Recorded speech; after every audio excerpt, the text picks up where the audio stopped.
Metamorfosis, así se llama la enseñanza.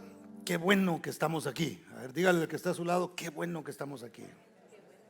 Yo no sé si usted lo ve de esa manera, pero yo digo que es bueno que estemos aquí. Mateo capítulo 17, versos 1 al 4. Mateo 17, 1 al 4. Mateo es el primer libro del Nuevo Testamento. Está después de Malaquías. Es que veo que algunos están así como, ¿dónde queda Mateo? Y si no lo puede leer también acá en la pantalla, lo van a poner los muchachos. Mateo 17, 1 al 4, dice así la palabra del Señor. 6 días después, Jesús tomó a Pedro, a Jacobo y a Juan su hermano, y los llevó aparte a un monte alto, y se transfiguró delante de ellos.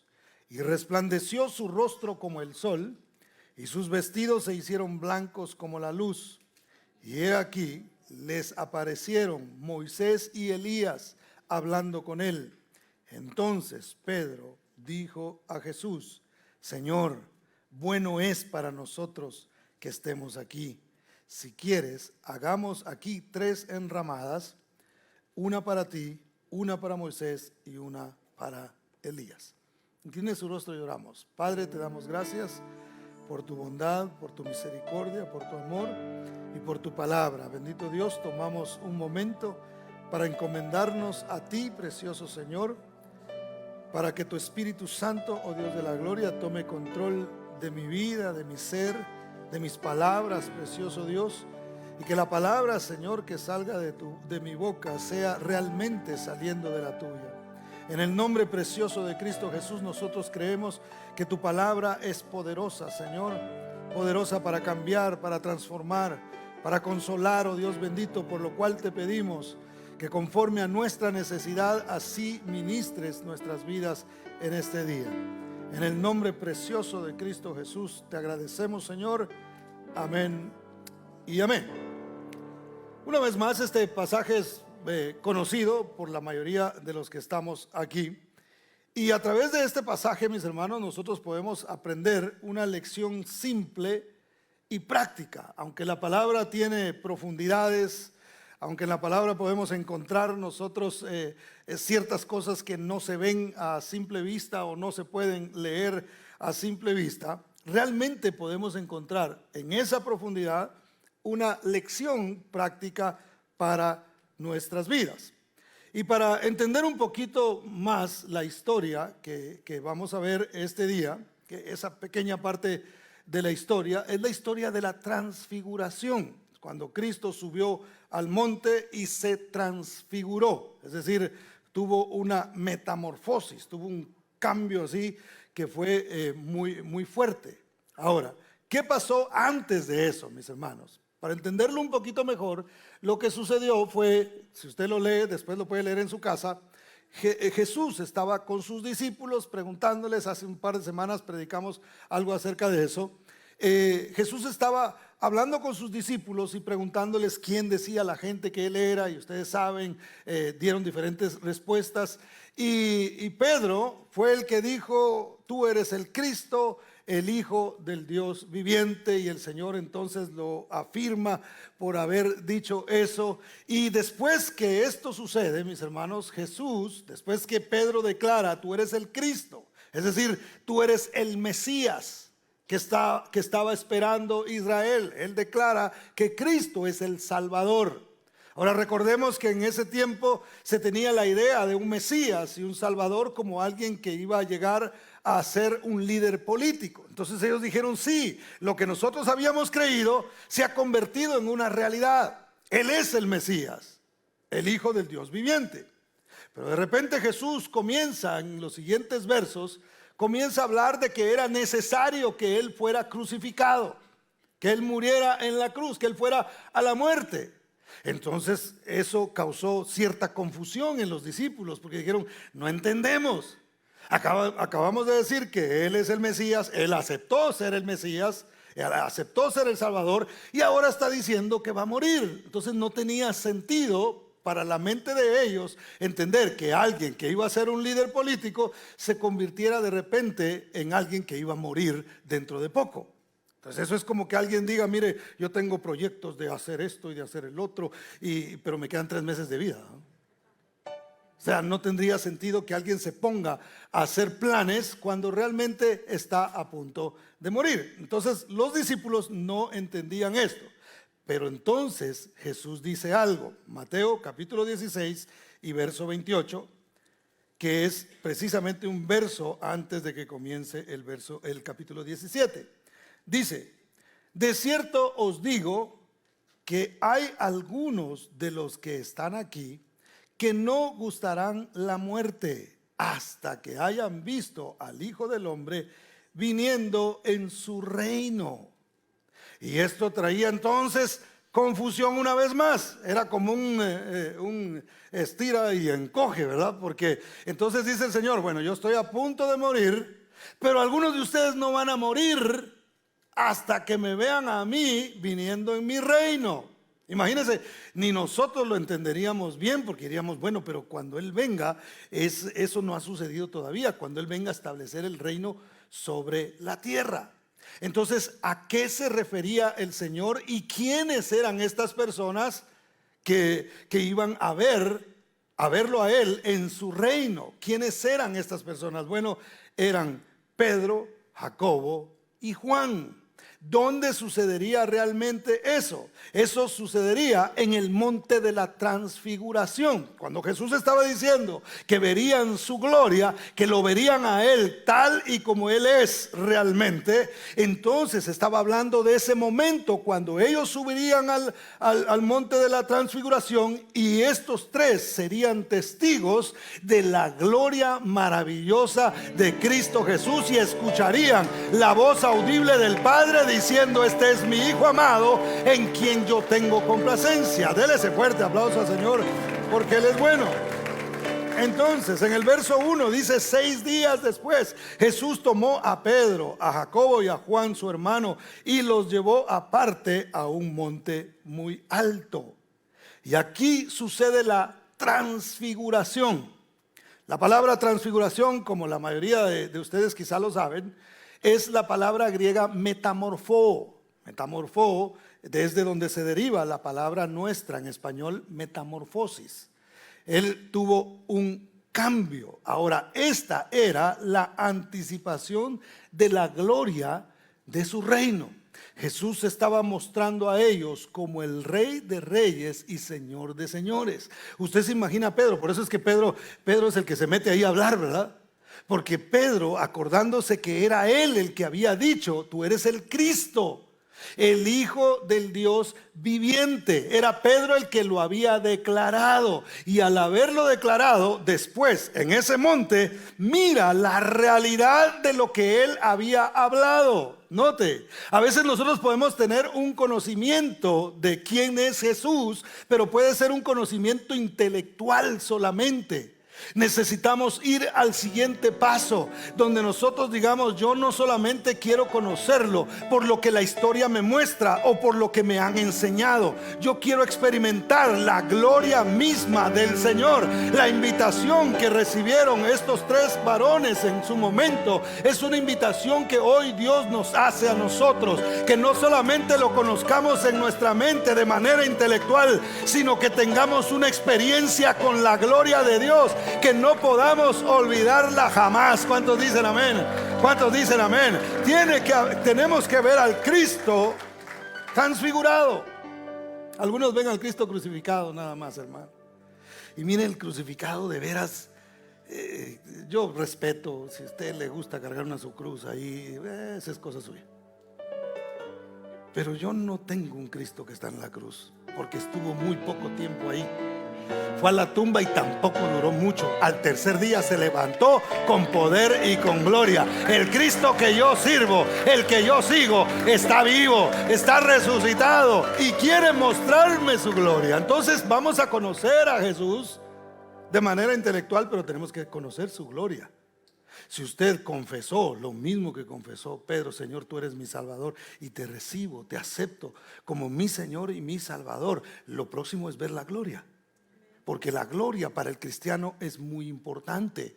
Ver la gloria de Dios es importante para nosotros. Ahora, ¿por qué decimos que esto fue realmente la manifestación? A esto se refería Jesús cuando dijo que algunos no experimentarían la muerte sin antes haberlo visto a Él, porque Pedro lo declara después en una de sus cartas. Vea conmigo, por favor, segunda de Pedro, segunda carta del apóstol Pedro, capítulo 1, versos 16 al 18.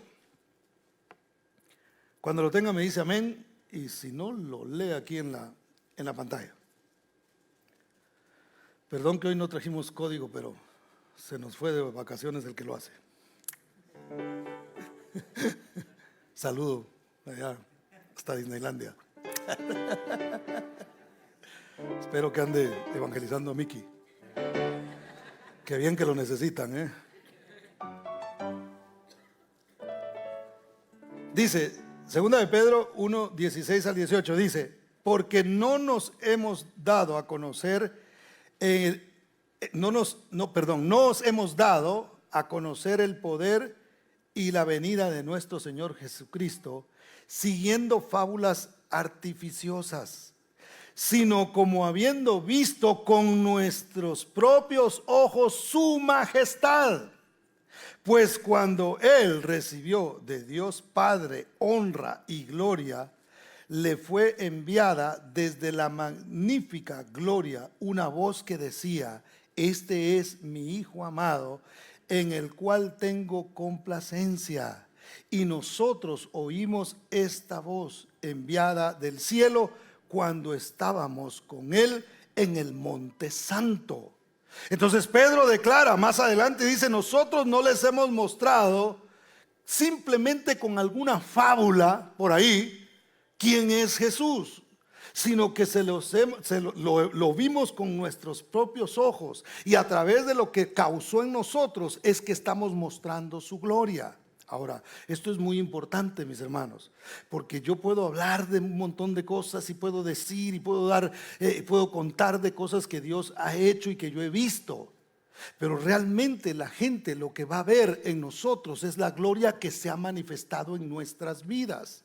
¿Por qué le menciono esto, hermano? Porque usted puede incluso llevar a una persona y mostrarle, puede pasar alguien a testificar y decir, mire, el Señor me sanó. Y los milagros no son garantía de que alguien vaya a recibir a Cristo Jesús solo porque le cuentan, mire, yo antes estaba enfermo y el Señor me sanó. Y hay gente que rápido empieza a decir, saber cuánto le pagaron para que pasara a decir eso.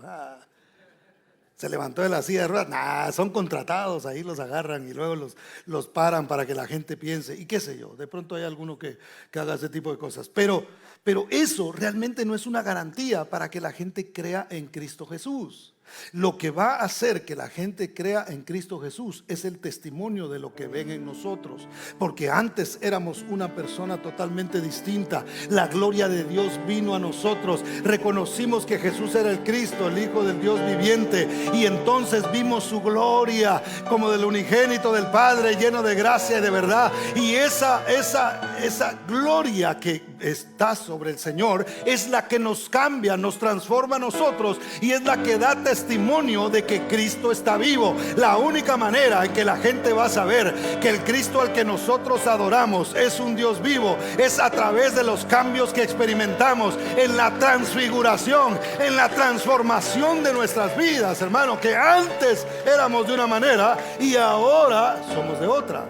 ¿Cuántos dicen amén? ¿Cuántos dan gloria al nombre del Señor? Entonces, la transfiguración debe ser un fenómeno que ocurre dentro de nosotros, no solamente por fuera. Mire, la religión es como ponerse uno un brío, ¿verdad? Yo soy cristiano, hermano. Y es como decirle a la gente, mire, yo voy a la iglesia, mucho cuidado, porque yo voy a la iglesia. Le cuento. No parece usted. No, pero sí voy. Y la gloria de Dios, hermano, se muestra más afuera que adentro de la iglesia. Porque aquí, y yo les hablaba a los hermanos en la mañana y lo enseñé en una clase que dimos en miércoles sobre las lenguas. Las lenguas es uno de los dones que más se pueden manipular. Porque ¿cómo le dice a usted que lo que está diciendo no son lenguas? Yo tengo discernimiento. Nada de eso. Cualquiera puede fingir eso, hermano. Cualquiera lo puede decir. Y cualquiera viendo a otro que está, no sé, yo le decía a los hermanos en la mañana, uno ve danzar a otro y empieza como, también, me dan ganas también. Me dan ganas de ponerme a danzar a mí también. O hay gente que ve llorar a otro y también llora porque lo vio llorar. ¿Y por qué lloran? Porque aquel está llorando, no sé por qué.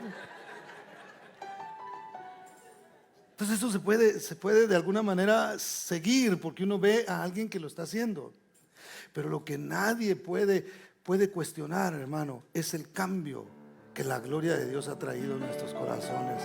Ahí es donde nosotros podemos decir, como decía aquel ciego, yo no sé qué piensan ustedes de Jesús. Yo lo único que les puedo decir, que estos ojos no miraban nada antes y ahora veo. ¿Qué me pueden decir ustedes en contra de ese testimonio, de lo que Dios ha hecho en mi vida? Piensen lo que ustedes quieran, pero a mí me sanó.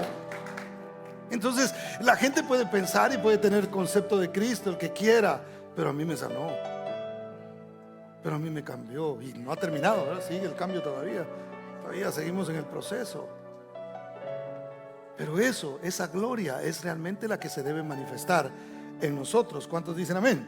Ahora, ¿cuál fue la reacción de Pedro al ver esto, hermano? A mí me encanta cómo este personaje reacciona ante ciertas cosas. Y en esta ocasión, él, cuando mira la transfiguración de Jesús, cuando mira que Jesús empieza a brillar, hermano, su rostro, dice la Biblia, que se puso como el sol. Imagínese, trate usted de ver el sol directamente y empieza usted me voy a arrugar, dice usted, ¿verdad? Porque le pegan los ojos y empieza a cerrarlos. Pero imagínese que su ropa, dice la Biblia, que se puso blanca, fue una cosa impresionante. Cuando Pedro experimenta esa gloria, lo que él dice es, bueno para nosotros es que estemos aquí. Cuando él ve la gloria, dice, no nos vayamos. Es más, vamos a levantar unos tabernáculos, vamos a levantar unas casitas y vamos a levantar una para cada uno de los que están aquí, una para Moisés, una para Elías y una para el Señor. Vamos a quedarnos aquí. Había un deseo de permanecer en ese momento en lo que allí estaba sucediendo. Ahora, ¿por qué eso es importante para nosotros, hermano? Porque cuando la gloria de Dios viene a nuestras vidas, puede suceder algo parecido. En su casa, ¿disfrutan la presencia suya, hermano? O dice la esposa, qué bueno es que estar aquí cuando no está el ogro de mi marido.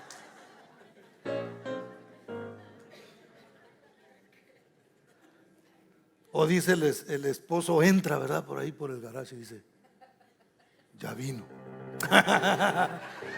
Ya estará por aquí. Lo siento en el ambiente. No es bueno que estemos aquí. Imagínense, hermano, qué difícil sería eso. Pero cuando la gloria de Dios está en nosotros, hermano, hay algo que Dios pone en nuestras vidas. Y no es el buen carácter que usted pudiera tener natural. Es algo distinto que la gente puede ver y dice, hay algo en ti que es diferente.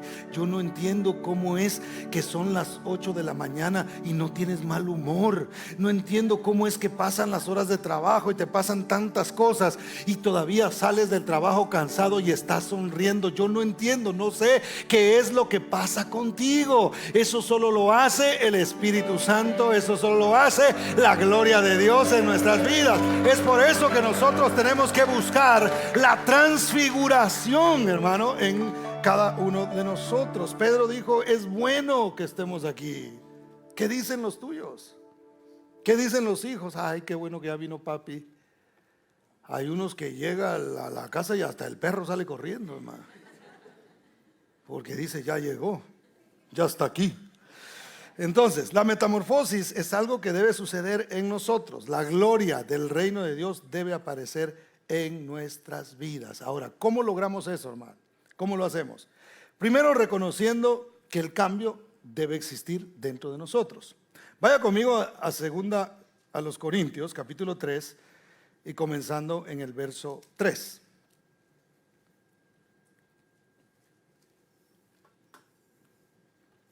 Segunda a los Corintios,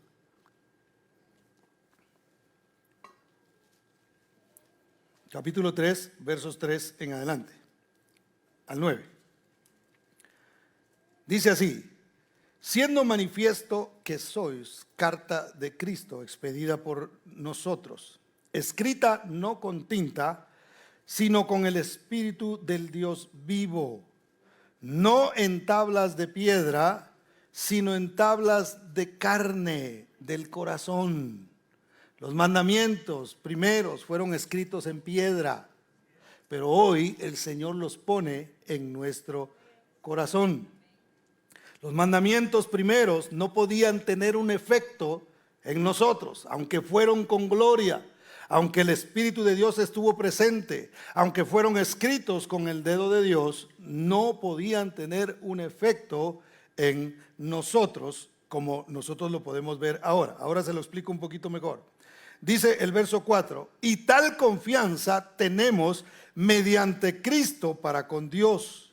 No que seamos competentes por nosotros mismos para pensar algo como de nosotros mismos, sino que nuestra competencia proviene de Dios. El tener la capacidad de cumplir con ciertas cosas y ciertos cambios no proviene de nosotros, sino que proviene de Dios. Nosotros no podemos hacer nada sin el Señor, hermano. Nosotros nada podemos hacer sin Él. Es solo a través del Espíritu de Dios que nosotros podemos cambiar. Mucha fuerza de voluntad podemos tener nosotros para abandonar el pan y adoptar la lechuga, pero realmente para ciertas cosas no tenemos esa capacidad. No está en nosotros el poderlo hacer. Luego sigue diciendo: el cual asimismo nos hizo ministros competentes de un nuevo pacto. Es decir, existía el pacto de la ley y el nuevo pacto en Cristo Jesús o en su sangre. No de la letra, sino del Espíritu, porque la letra mata, mas el Espíritu vivifica.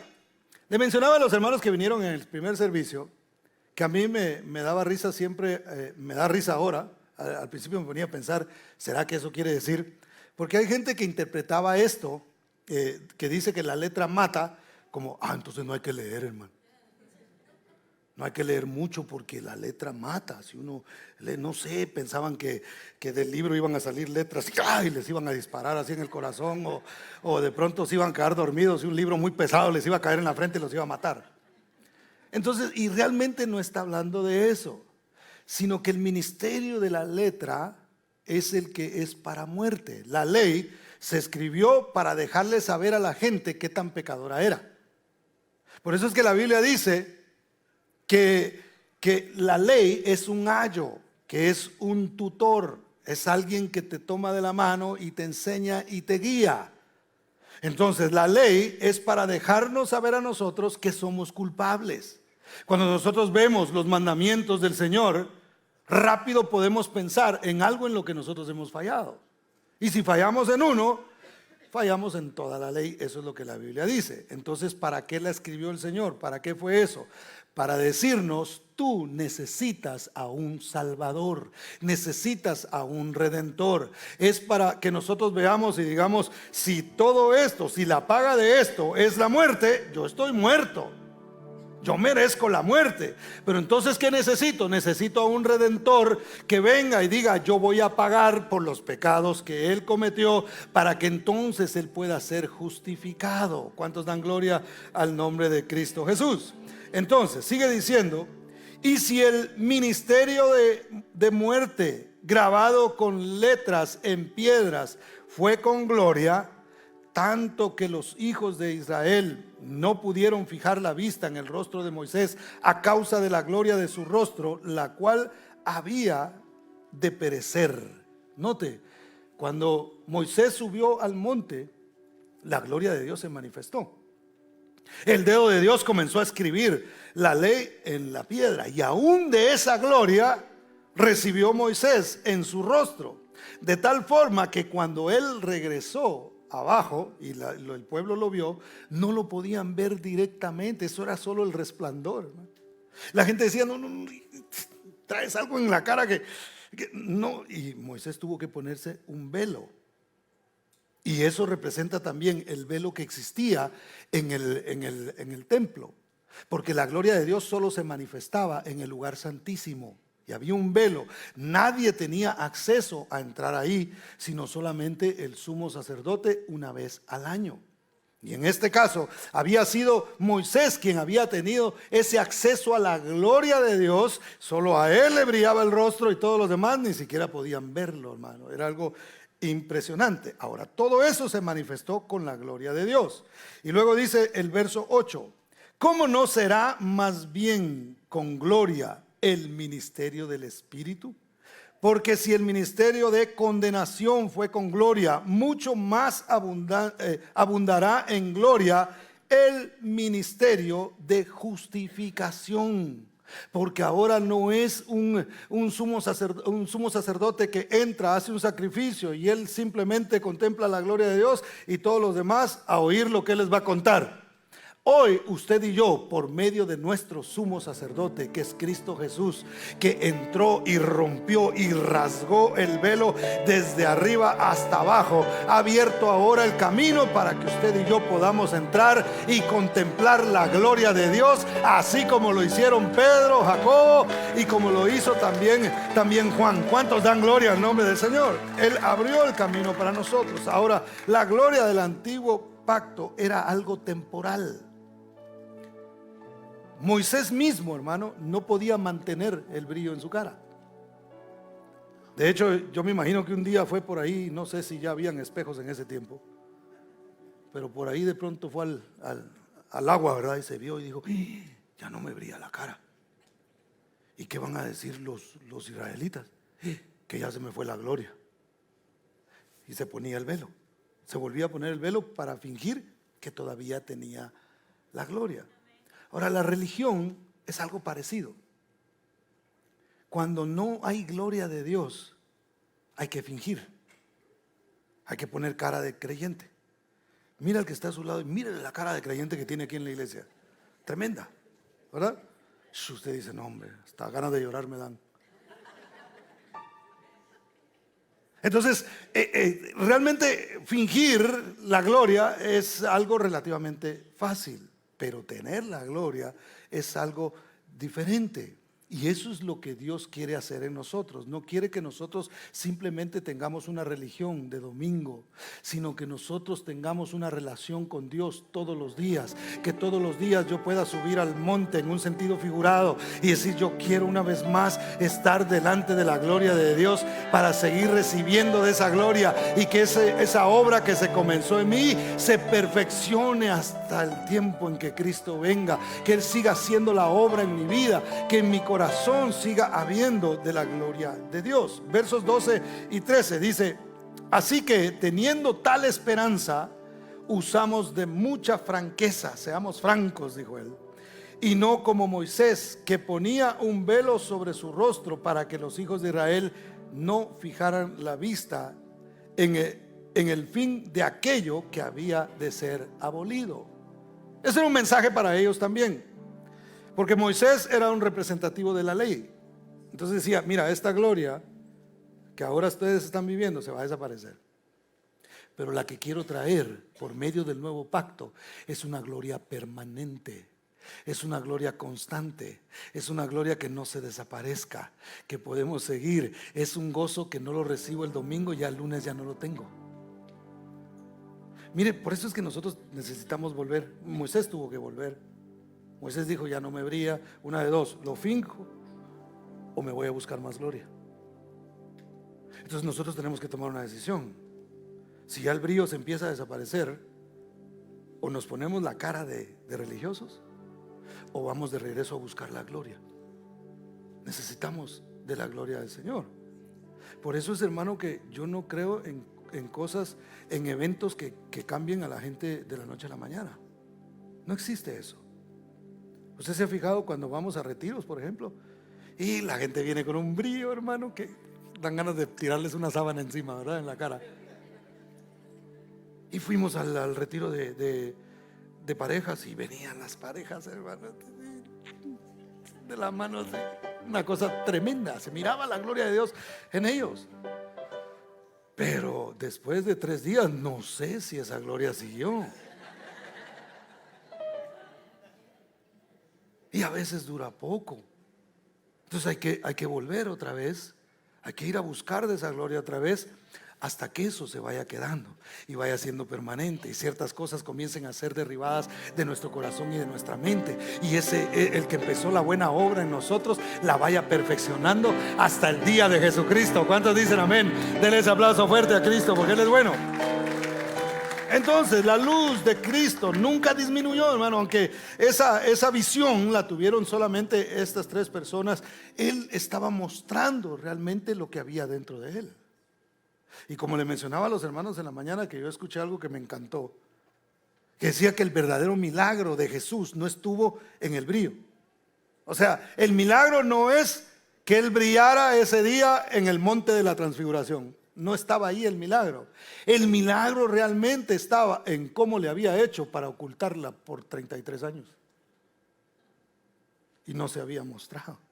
No se había, de repente como que Él decía algo y las cosas sucedían. Era algo tremendo lo que había, la gloria que había en Cristo, hermano. Entonces su brillo no era algo que apareció en ese momento y después Él tuvo que volver al Padre para que le diera más. Él lo tenía de adentro.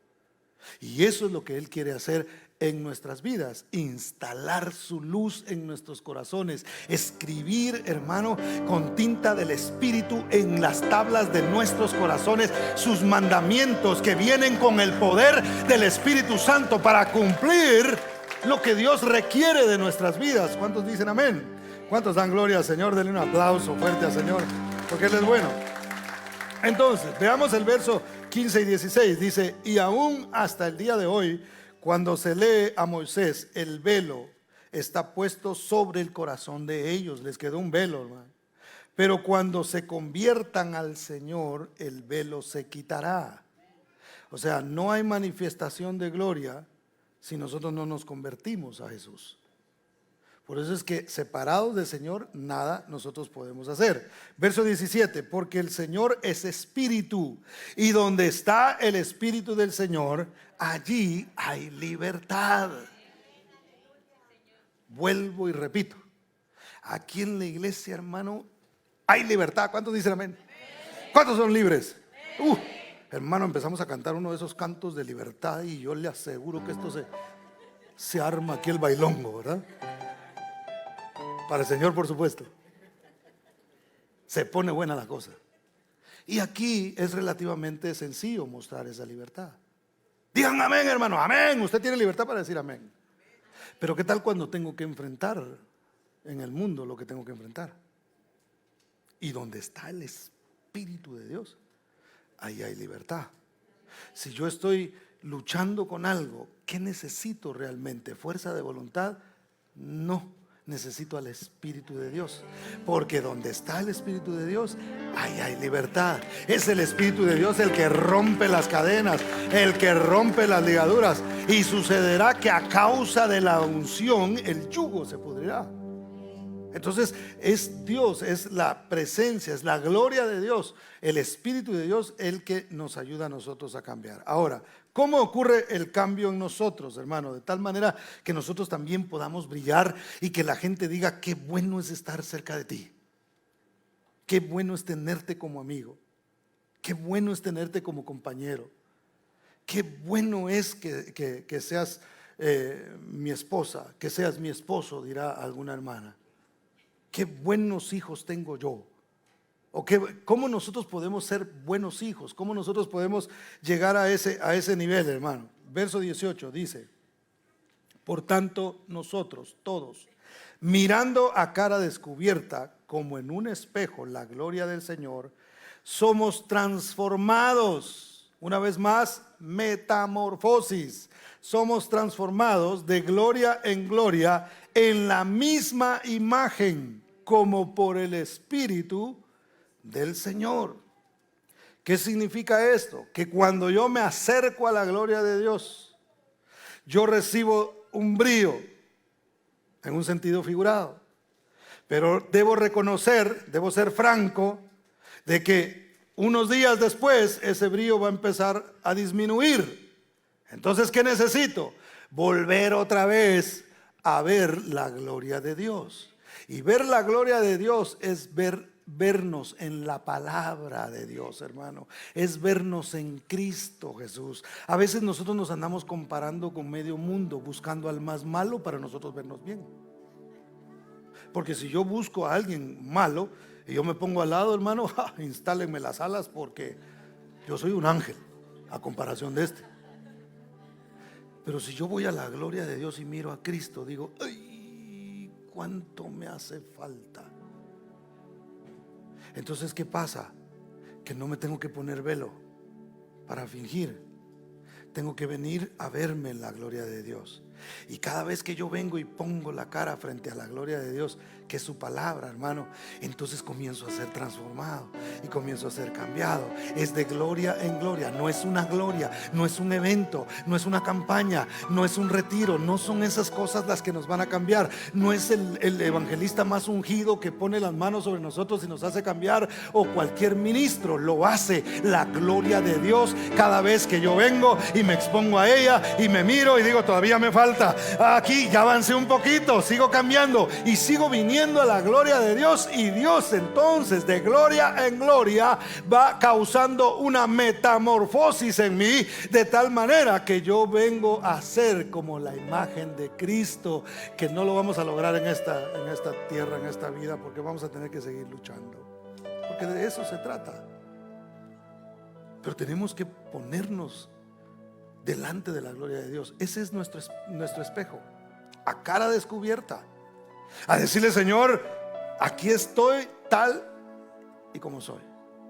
Usted le pone filtros a sus fotos, pero no le puede poner al espejo, a menos que lo mande a hacer ahí con, qué sé yo. Yo voy a mandar a hacer uno con la cara de Brad Pitt, así, para que cuando yo me pare ahí diga, wow. ¿Verdad? Cuando usted se ve en un espejo, el espejo le devuelve exactamente lo que usted es. Y ahí es donde usted se puede ver los errores. Ahí es donde usted dice, patas de chumpe. Nada que de gallo, ¿verdad? Son de pavo. Ahí es donde usted puede ver exactamente cómo es. Entonces, en la gloria de Dios, una vez más, es donde nosotros podemos ver cómo realmente nosotros somos y qué es lo que necesitamos de parte de Dios. Denle ese aplauso fuerte al Señor, porque Él es bueno. Entonces, la manera en que nosotros somos transformados en nuestra mente, hermano, lo encontramos en Romanos capítulo 12, versos 1 y 2. Dice así: así que, hermanos, os ruego por las misericordias de Dios que presentéis vuestros cuerpos en sacrificio vivo, santo, agradable a Dios, que es vuestro culto racional. No os conforméis a este siglo. Lo que está diciendo ahí, no se conformen a este siglo, es no tomen la forma del sistema del mundo que hoy tienen. Hermano, tenemos que tener mucho cuidado con eso, porque a veces nosotros podemos caer en decir, pues es que ahora las cosas ya son así. Es que ahora como que los tiempos han cambiado. Es que hay que ser tolerantes. Y yo estoy de acuerdo con eso, dependiendo qué signifique ser tolerante o qué consecuencias traigan cierta tolerancia que yo voy a tener. Es que hay que ser inclusivo. Si alguien es inclusivo es el Señor, hermano, pero hay que saber de qué tipo de inclusión nosotros estamos hablando. Entonces el Señor dice, no, a través del apóstol Pablo, no tomen la forma del mundo. No se amolden a lo que en el mundo se está diciendo. Hermano, hoy más que nunca vemos el cumplimiento de la palabra de Dios cuando Él dijo que a lo bueno le llamarían malo y a lo malo bueno. Y lo peor de todo es que en todo este adoctrinamiento de las series, las películas, miren, no hay película ahora casi. Es más, ahora están criticando una película que salió para niños porque no tiene de ciertas cosas que ellos quieren que los jóvenes y los niños estén recibiendo. ¡Ay, qué película más mala! Y le ha ido muy bien a la película esta, que tenían mucho tiempo que no sacaban una así. Entonces están adormeciendo la mente de la gente, le han quitado la capacidad de pensar. Por eso es importante que nosotros pongamos atención a lo que la palabra de Dios nos dice, para que nosotros no caigamos en lo mismo y terminemos pensando de la manera que piensa el mundo, en lugar de pensar de la manera que Dios piensa. Y está tan malo el asunto que les comentaba a los hermanos. No sé si usted escuchó una noticia que hay de que ahora, por ejemplo, si usted tiene buen crédito, lo van a castigar. Esto no es para que usted se ponga a gastar en las tarjetas de crédito y no pague, ¿verdad?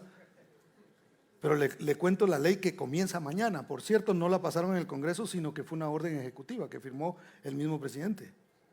Entonces, ¿cuál es la ley esta? Que si usted tiene buen crédito, usted va a pagar más interés para ayudarle al pobrecito que tiene mal crédito.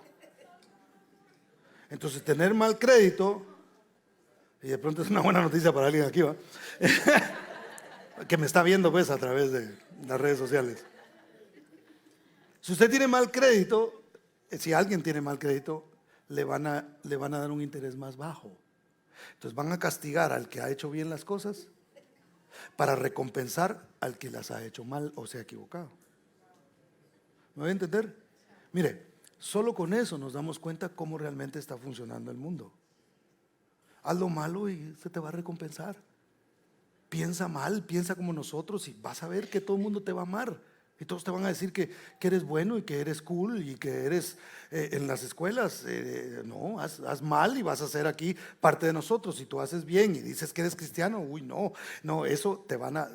prepárate para el bullying y prepárate para muchas otras cosas más. Ahora nosotros tenemos que tomar una decisión y decir, ok, yo voy a dejar que la gloria de Dios me dé la fuerza para hacer la diferencia donde quiera que yo me pare. Y yo no voy a tomar la forma que el mundo me está enseñando, sino lo que Dios me está diciendo que yo debo hacer. Fíjese, dice, no os conforméis a este siglo, sino transformaos, sino transfigúrense, sino tengan esa metamorfosis, dejen que Dios los siga cambiando. Dice, ¿por medio de qué?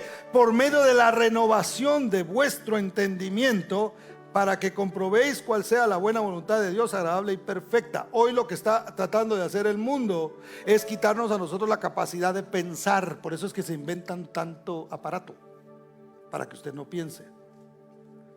Porque ahora pareciera ser más inteligente la computadora y el teléfono que el cerebro de uno, hermano. Porque si ellos dejan que nosotros no pensemos. Por ejemplo, dicen que en el futuro nosotros ya no sabremos manejar un vehículo, o las nuevas generaciones no van a saber manejar un vehículo, porque se va a subir, le va a poner a dónde va a ir y el carro lo va a llevar y lo va a dejar donde usted va a ir. Suena muy cómodo, suena muy bonito, me encantaría tener uno así. El problema es que me va a quitar la capacidad de pensar. Por eso es que yo les he enseñado a ustedes que el GPS, por ejemplo, nos quitó a nosotros la capacidad de conocer los lugares a donde llegar. Hermano, yo me iba a meter a San Francisco con un mapa que me hacían, te subes a este freeway, después te bajas aquí, no, ya, ahora ni me acuerdo ya, porque ahora cuando voy pongo el GPS y se me lleva. Hermano, yo podía hacer eso, los números de teléfono me sabía un montón. Ahora casi pregunto cuál es el mío. Porque nos quitan la capacidad de pensar. Por eso necesitamos renovar nuestra mente, nuestro entendimiento a través de la palabra del Señor. Es importante que nosotros nos alimentemos de la palabra del Señor, hermano, para no caer en estas cosas. ¿Cuántos dicen amén? Dice, transformados por medio de la renovación de vuestro entendimiento, para que comprobéis cuál sea la buena voluntad de Dios, agradable y perfecta, para que yo pueda identificar lo que es bueno y lo que no es bueno, y tenga esa capacidad de decisión, sabiendo que Dios ha renovado mi mente y me ha enseñado qué es lo que debo y no debo hacer. ¿Cuántos dicen amén? Ahora, la clave está en ser llenos del Espíritu Santo. Efesios capítulo 5 y verso 17. Ya vamos a terminar, faltan unos 3 versos nada más. Dice verso 17, Efesios 5, 17: por tanto no seáis insensatos, sino entendidos de cuál sea la buena voluntad del Señor. No os embriaguéis con vino, en lo cual hay disolución, Antes bien, sed llenos del Espíritu. Cuando alguien se embriaga, cuando alguien se emborracha, ¿usted ha visto un borracho alguna vez? Ya los ha visto cómo caminan, ¿no? O puede caer a la derecha, o puede caer a la izquierda, o se puede ir de boca, o se puede ir para atrás. No tiene balance. Por eso la Biblia dice que nosotros debemos ser sobrios. Y la palabra sobrio significa también balanceado. Que sepa balancearse. Que diga, yo no voy a caer de este lado. No, no voy a caer de este tampoco. No me voy a ir de boca, no me voy a ir para atrás. Voy a caminar firme por el Espíritu de Dios. Ahora, dice, no os embriaguéis con vino, en lo cual hay disolución, antes bien, sed llenos del Espíritu. El ser llenos del Espíritu traerá armonía, no solamente a nuestras vidas, sino a la vida de todos aquellos que estén a nuestro alrededor. ¿Por qué decimos eso, hermano? Porque fíjense, no tenemos tiempo de verlo, pero los versos 21 y 22 y el 25 hablan primeramente de que las mujeres se sometan a los esposos y que los esposos deben amar a sus esposas así como Cristo amó a la iglesia. Entonces, ¿qué está diciendo? Que no se puede lograr el sometimiento real de una mujer si no es llena del Espíritu Santo. Se necesita ser lleno del Espíritu Santo para ser llena una mujer para ser una buena esposa. Se necesita de un hombre que ame a su mujer como Cristo amó a la iglesia. Se logra cuando se es lleno del Espíritu Santo. Por eso es que en Efesios primero dice, sean llenos del Espíritu Santo, y después dice, mujeres ya llenas del Espíritu Santo, sométanse entonces a sus esposos como se someten a Cristo. Entonces está diciendo, hombres, llénense del Espíritu Santo para que llenos del Espíritu Santo amen a sus esposas con un amor sacrificial, así como Cristo amó a la iglesia. Pero no solamente eso, sino que después sigue diciendo, hijos, sean obedientes. ¿Cuándo? Cuando sean llenos del Espíritu Santo. Por eso es que usted y yo, hermano, déle ese aplauso fuerte al Señor. Usted y yo tenemos que impulsar a nuestros hijos. Mire, si sus hijos están pequeños, tráigalos a la iglesia. Que no decidan ellos si ustedes vienen o no. Que no sean ellos los que dicen si hay que estar o no hay que estar. Si están bajo su techo, bajo su tutela, usted es responsable de que esos muchachos, con ganas o sin ganas, reciban la palabra del Señor.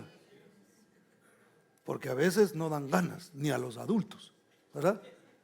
Pero nosotros entendemos que es necesario, tenemos esa madurez para decir, yo necesito de la palabra de Dios. Pero sus hijos no tienen esa madurez todavía. Entonces, ¿qué hay que hacer? Hay que decirle, no, véngase mi hijo, venga. No, que no tengo, no, mire, es poquito, hombre, mire, el pastor no se va a tardar mucho ahora, no se lo prometo, pero de veras, vamos a confiar en el Señor. Tráigalos, hermano, y deje que reciban de la palabra de Dios.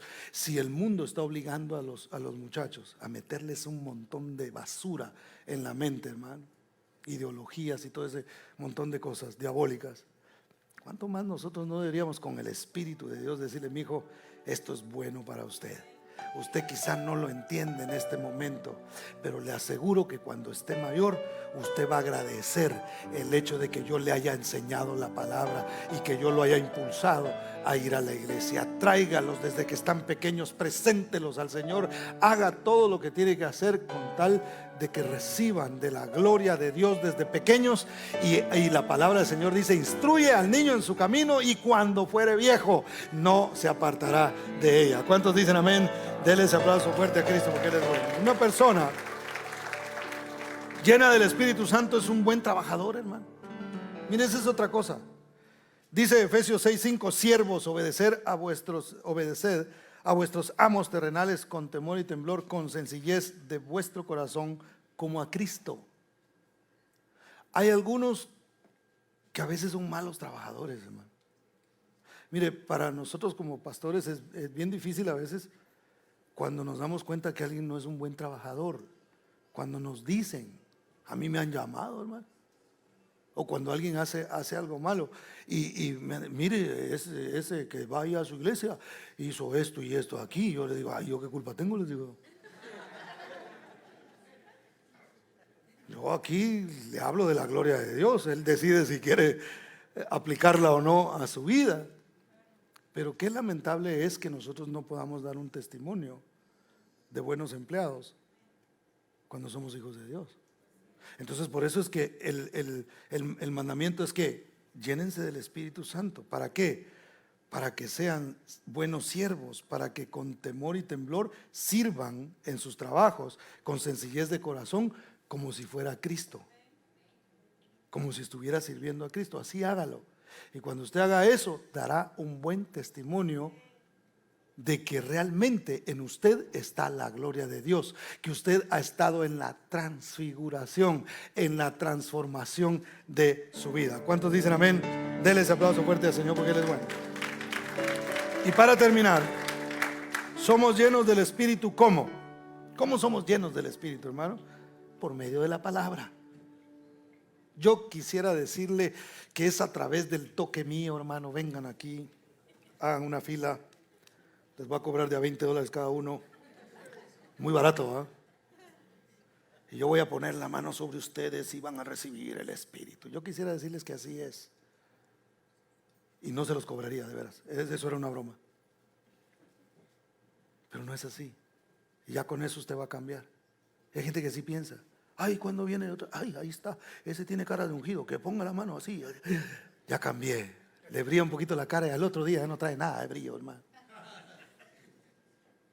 Y el brillo era porque lloró y sudó cuando pasó, ¿verdad? En Tabasco yo estaba predicando. En Tabasco hace un calor, hermano. Terrible. Ah, sí, aquí está la pastora de Tabasco. Es guatemalteca, pero vive en Tabasco. Y yo me acuerdo que pasó la gente, hermano. Y cuando la gente estaba con las manos así, yo no sabía quién lloraba y quién sudaba, hermano. Se revolvían las lágrimas con el sudor así, la gente. Tremendo, ¿verdad? Entonces no es eso lo que cambia a las personas. Gloria a Dios por las administraciones, bonito, eso es necesario, hay que hacerlo, hay que orar por la gente, hay que poner las manos sobre ellos, pero lo que realmente transforma y cambia la vida de una persona es la palabra de Dios. ¿Cómo recibo el Espíritu? Lo recibo no a través de la oración de alguien, sino lo recibo a través de la palabra del Señor. Y se lo voy a comprobar con la Biblia porque no es una idea mía. Mire, Colosenses 3:16 dice: la palabra de Cristo more, ¿cómo? En abundancia en vosotros, enseñándoos y exhortándoos unos a otros en toda sabiduría, cantando con gracia en vuestros corazones al Señor con salmos e himnos y cánticos espirituales. Ahora, a mí me llama la atención esto porque son cartas que el apóstol Pablo mandó a diferentes iglesias. Y a una les dice: sean llenos del Espíritu, hablando entre vosotros con cánticos, himnos y una vez más salmos y cánticos espirituales. Lo dice. Y luego menciona todo lo que hay que hacer, ¿verdad? Llénense del Espíritu. Pero luego acá a los colosenses les dice la palabra. ¿Por qué aquí dice la palabra? Porque es lo mismo. Jesús dijo: las palabras que yo os he hablado son espíritu y son vida. Entonces yo puedo emocionarme mucho, pero eso no es recibir el Espíritu. Recibir el Espíritu es que yo escucho la palabra de Dios, digo: esto es la palabra de Dios, y yo la creo, y entonces el Señor la escribe en mi corazón, hermano. Y ahí es donde con esa escritura en el corazón recibo del Espíritu Santo. ¿Por qué? Porque la misma Biblia dice: en los postreros días derramaré de mi espíritu no sobre toda piedra, sino sobre toda carne. Entonces el Señor quiere poner su palabra en nuestros corazones. ¿Para qué? Porque al ponerla en nuestros corazones viene con espíritu, con capacidad para poder cumplirla. ¿Cuántos dan gloria al nombre del Señor? Trae capacidad para transformar, capacidad para ser cambiados, capacidad, hermano, para que la gloria sea tal que los que están a nuestro alrededor digan: qué bueno es estar aquí cerca de esta persona. Entonces sigue diciendo, perdón, este ya lo leí. Pero nosotros debemos entonces, hermano, porque si usted lo lee después en su casa, puede leer lo que sigue. Y si usted se da cuenta, lo que sigue después es, vuelve una vez más el apóstol a decir, los resultados van a ser lo mismo: casadas sometidas a sus esposos, esposos amando a sus esposas, hijos sometidos a Dios y trabajadores que dan buen testimonio. Abunda el espíritu cuando abunda la palabra. Cuando yo me expongo constantemente a la palabra de Dios. Hoy usted y yo estamos aquí. No hay un movimiento emocional, hay palabra de Dios que si yo la recibo y yo la creo, recibo de la gloria de Dios, que me capacita para ser mejor, para cumplir con lo que Dios ha puesto en mi vida y para parecerme cada día más y más a Él, para ser formado a la imagen de Cristo, que es lo que Él quiere hacer en nuestras vidas. Cristo se transfiguró y quiere transfigurar la vida de cada uno de nosotros por medio del Espíritu que habita en su palabra. ¿Cuántos dicen amén? Denle ese aplauso fuerte a Cristo porque Él es bueno. Póngase de pie, por favor.